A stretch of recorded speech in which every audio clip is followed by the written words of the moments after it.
Hello everyone. বর্ষা তো বিদায় নিয়েছে, তবে বিদায় নেওয়ার সাথে সাথে আমার বাগানে ক্ষতিও করে দিয়ে গেছে। আগের সপ্তাহে যেদিন বৃষ্টি হলো, সেদিন বৃষ্টির সাথে তুমুল ঝড় হয়েছিল, আর ছাদের ওপর থেকে এই মালবেরি গাছটা সোজা নিচে পড়েছিল। আমার ভিডিও যারা ফলো করো তারা সবাই এই মালবেরি গাছটার সাথে পরিচিত।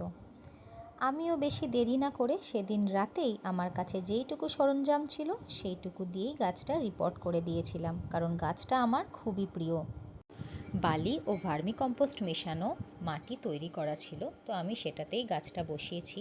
কিন্তু আমার ইচ্ছা ছিল গাছটা আমি 8 ইঞ্চি টবে বসাবো, সেটা না থাকার দরুন আমি 6 ইঞ্চি টবেই গাছটা বসিয়েছি।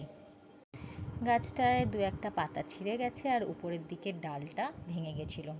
দুঃখ তো হয়েছে, কিন্তু কিছু করার নয়, আমাদের এগিয়ে যেতেই হবে। এই হলো গাছটার সকালবেলার আপডেট।